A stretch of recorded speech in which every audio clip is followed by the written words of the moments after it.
but the day of the show, two of the women who were there, two women who were taking care of these people, came up to me and said that this show was really good because usually you don't get that kind of attention.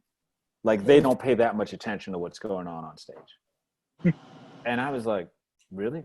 And I remember I called my mother, who was then alive, and I said, Mom, this is really weird, this whole theater thing, because I don't know what the heck I just did. Because I don't have the patience as a person to talk to any of these people who are here, like not on a group level, but then we make this play and I can talk to them on a group level and they get something and it's really kind of cool. And I thought it's something about theater.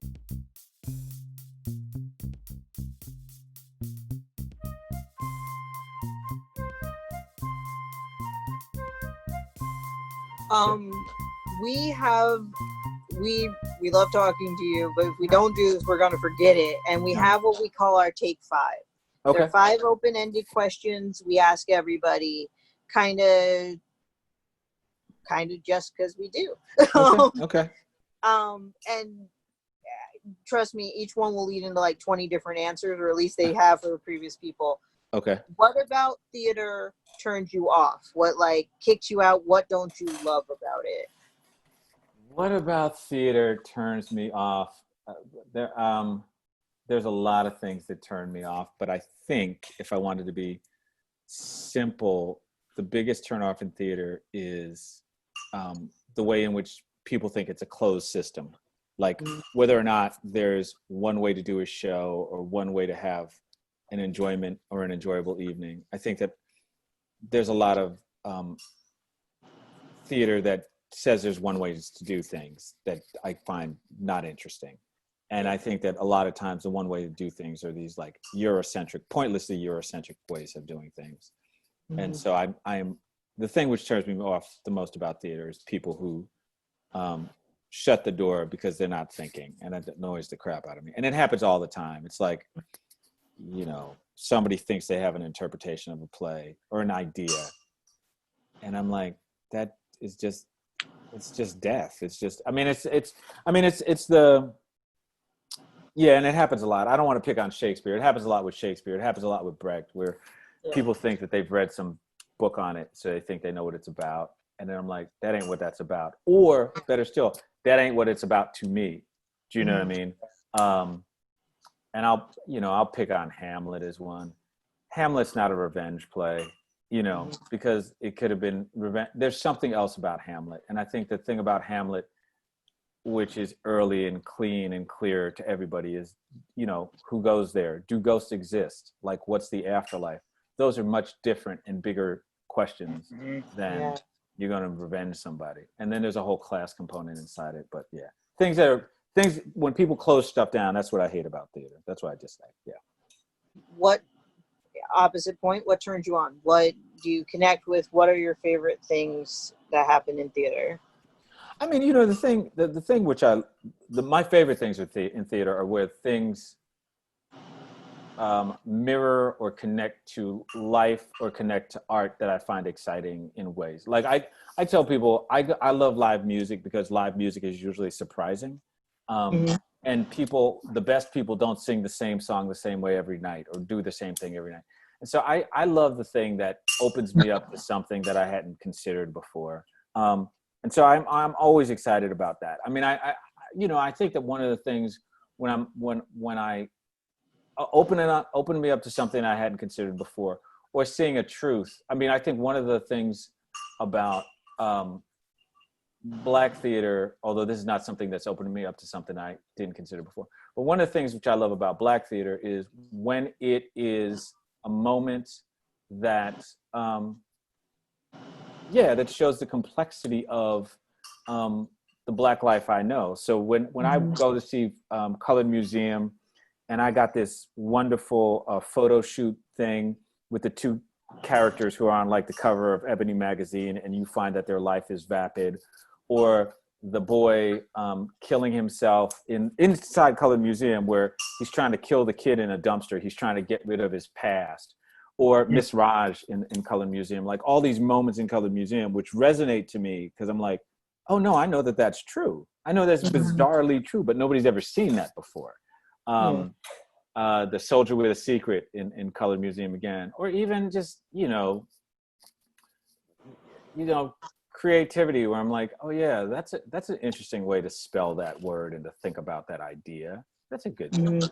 So I think it's just about being open to stuff and trying to find it. But I have to admit, I get, the first time I saw Prince is the like one of those weird places where I always want theater to go. Like that kind of excitement, energy, strangeness. This is per the Controversy tour of Prince, or maybe this was the Dirty Mind tour, because he's out there with like a trench coat and a G-string, and he's insane and wonderful and about that big. But yeah, it was just a lot of fun and surprising all the time, and that's what I think I dig about it. Be surprised. Yeah. I love that. A moment of failure in your career, recent or past, that stuck with you, and what did you learn from it? There's so many of them. There's so many moments of failure that I love all of them, and they teach me stuff all the time. But this is one which I've repeated. Mm-hmm. So we did a show called Reflections in D Minor in Brooklyn at Baca Downtown in the 80s. And in the show, an actor went up and went back in the script. So he went back. And so he went back, I think, 15 or 20 pages. Oh no. And there was 4 people in the show. And the cast stayed with Tim as he went back. They stayed with him, and they kept going. And the show went, and it ended, and everybody's happy, and I'm annoyed beyond myself, right? And the Village Voice reviewed it, and one of the things that they mentioned in a review was they loved the moment of repetition, which was not supposed to happen. I was like, that was not supposed to happen. So I guess that told me something, about what I was doing, or what I thought I was doing, or what could work or what couldn't work, and all this kind of stuff. And that's one moment that I've told again. Like, I still think it's funny that the other writing was, maybe I should have repeated the entire play. That's what I should have done, is just like come back. And so it's one of those things that I learned. There are the moments in which stuff has gone off not completely baked, which has hurt my feelings or my notions of what can happen. And then a piece of failure in my career is really interesting, because I think one of the things that happens is, I guess it has to do with our expectations of what's going to happen. We did it's not a failure, but maybe it is a failure. So I did a show at Crossroads, and Wedding Dance. Wedding Dance has a character who I describe as having special needs in play description. And so Crossroads, I think, has 297 seats. And this day, about 90 seats were taken up by people with special needs in the middle section. And that day, my agent at the time had invited people from like Universal. There was like there were like studio people there. There were some professional people there. I was like, this could be a career move in some way. And in the middle, I had all of these special needs people, and I was so mad. Like, I was furious. And because I'm not always the nicest person. And so I was mad, and I called my agent, and I said, whose idea was this? And I probably cursed, and I said some stuff. Anyway, so the show goes, and all these special needs people, they sit through an intermission. They don't even get up, and it's cool. And then the show ends, and people from Universal, the studios don't call, and my feelings are annoyed at that. But the day of the show, 2 of the women who were there, 2 women who were taking care of these people, came up to me and said that this show was really good, because usually you don't get that kind of attention. Like, they don't pay that much attention to what's going on stage. And I was like, really? And I remember I called my mother, who was then alive, and I said, Mom, this is really weird, this whole theater thing, because I don't know what the heck I just did. Because I don't have the patience as a person to talk to any of these people who are here, like, not on a group level, but then we make this play, and I can talk to them on a group level, and they get something, and it's really kind of cool. And I thought, It's something about my point about the failure is on that day, there was I don't know, a career failure maybe, but I also realized that I learned so much about what theater can do that day. So I don't think that was a failure. And then, you know, getting bad reviews, you just get bad reviews. You get good reviews and bad reviews. You just like the bad reviews, you're like, yeah, I don't know. Maybe that is a failure. I left bad reviews alone a long time ago though. Because I think early in my career, I was always trying to make new forms. And so the review was always about how strange the form was. And I was like, yeah, that's part of what I'm trying to do. It's like, you don't get it. That's cool. I mean, it's like listening to Miles Davis trying to do something or, you know, I don't know. Like all the people that I love artistically, they're all doing strange stuff. So I was like, yeah, you don't get it. That's cool. Audiences dig it. People applaud. They talk to me. So I don't know. Failure is weird. Career versus personal failure. I don't know. Yeah. It's funny. We've never had, I mean, for any of these questions, we've never had the same answer twice. And it's funny because you'll get everything from there's no such thing as failure. There's a lesson to there's this one time and there's all, you know, the horrific stage crumbled around them story that I mean, I was going to say, like, I think, waiting for the scenery to fall. Like I broke my arm. I fired an actor and I broke my arm. These two things are related. I fired an actor in a show. I was directed in Minnesota. I fired an actor and I went on for him. And long story short about this, the character had to jump over this 8-foot wall, and the 8-foot wall, there's a ladder back there. So we had a stage manager at ASM, but then I would hold the 8-foot ladder for the character to jump over. But then when I fired him, no one was there to hold that ladder. So I jumped over this wall, the ladder kicked out, big sound was made, I landed, and I broke my arm. It's hilarious. I didn't know it at the time. I fell, and then I was like, ouch. And so I went to the doctor the next day. I went to the hospital. They x-rayed it. They were like, yeah.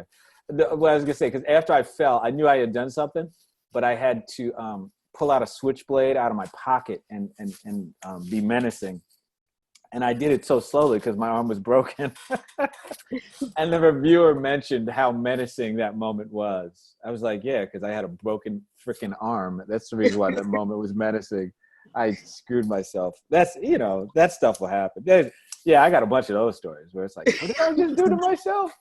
Yeah, that's dumb. Yeah, it's funny. The business. Yeah. The next one is success and what did it teach you? Although those failures had so much moments of success in them, but do have a specific one. No, you know, it's weird because I don't even know. Like when I was joking before about stumbling through this career, I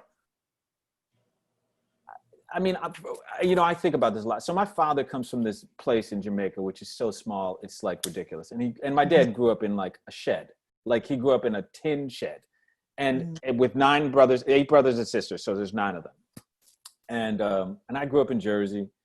And so, you know, I've had a bunch of success where I'm just sitting there like, you know, I'm doing a show at the Kennedy Center and the freaking Congressional Black Caucus is showing up. And I'm like, what is this about? You know what I mean? Like, this is craziness. I don't know what this is. My life has been really good. I do think that if someone were to ask me, you know, what are some of my biggest successes? My biggest successes are the things that don't happen in the theater spaces. They're the moments where like somebody walks up to me in Brooklyn and tells me they remember the show that somebody went back on and repeated. And they were like, I remember that play you did in that place where Citibank is now. I was like, what? And they remembered a play 30 years after the play. Like, that's stunning to me. That's just stunning. I'm like, wow. Or actors who are appreciative of the work and the fact that you gave them stuff, like actors thanking you and stuff like that. It's like, those are freaky good things. You're like, what just happened?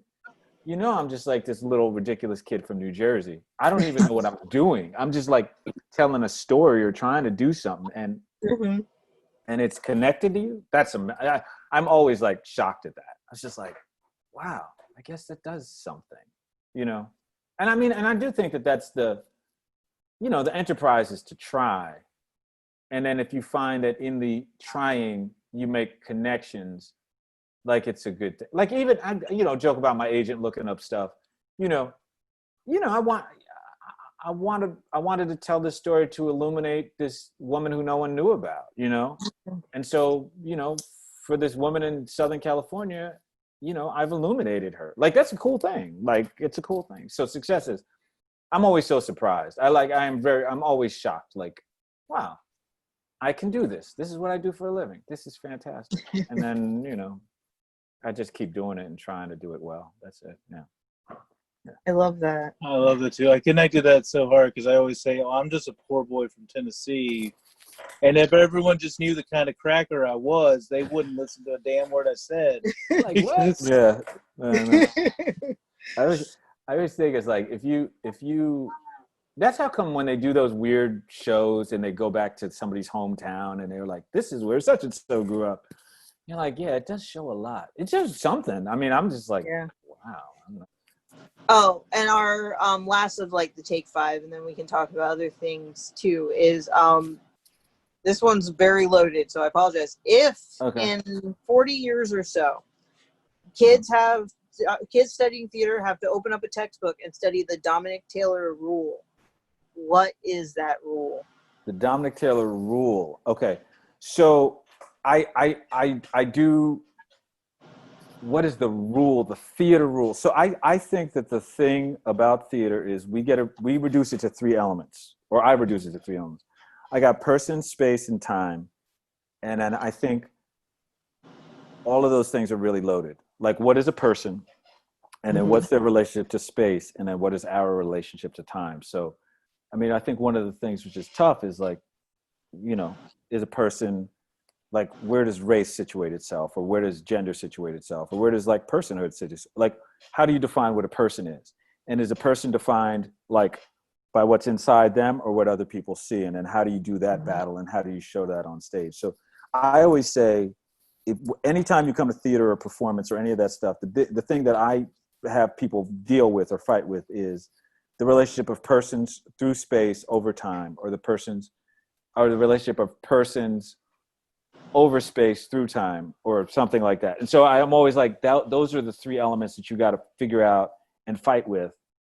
And then of course the other thing is like why you're doing it. So you bring in these outside people to see these other people. And I go back to this stupid thing, which is impossible, is to try to set the world right, as Du Bois said. And I do think that that's a big challenge, because that doesn't mean to come with the solution. That means to come with the question framed in a way that people want to leave and go examine some more. Like, I think that's what you want to do. So, you know, that's my thing. So you got person, space over time, and you want to frame a question that can incite an audience to go examine that question some more. So that's where, you know, those are kind of the weird rules if there are the thing. I mean, you know, rules of course are made to be broken or shattered. So yeah, it's that kind of thing. That one we always say is loaded, because another question where like one person was like, be kind would be my rule. Oh, that's cool. On top of that. Yeah, we said that. He was so surprised. He's like, I thought everyone would say that. I'm like, you'd be surprised. We've never gotten the same answer twice. Never. Be kind is amazing. That's like, that's interesting. I mean, I think that's really cool. I mean, I just, yeah. I think that's cool. I mean, you know, kindness is not overrated. It's not in my particular wheelhouse. I don't want to say my skill set. But you know, what I do is I live in a world in which I know that the world is challenged, and I can be challenging, and I can challenge the world, but I just want us all to make the world a better place. And so I think that if you went around the country, anybody who's ever worked with me in any capacity might not like me, but they would all say that he's trying to do something and he's not stupid. I think those are the only 2 things that they would unequivocally say. They would be like, he's trying to get somewhere and he's not dumb. Some people might say I'm smart, but those two things are really important. So I do think that trying to get somewhere is like, I want audiences and makers and thinkers to try to think about like, what's the future or what's a way to go for us to go forward. I hope you both are cool. And if you need anything else, let me know. You know what I mean? We will. Yeah. And thank you for agreeing to help us with the book. Whatever you can do. Let me know. And if you want to have a meeting or send me notes or whatever, just do it. Stay in touch. It's not a thing. We're all, Perfect. I'm here. I'm here. Same. Whatever you're working on next, send us stuff, please. Will do. I know what you're up to. Will do. I will keep you in the loop. Excellent. Stay in touch, and I'll stay in touch. Deal. Thank you. All right. Hey guys, if you like what we just did, there's going to be plenty more coming up. Please like, comment, subscribe. Our Venmo is in the description. Please support us if you can. Our cats need the money.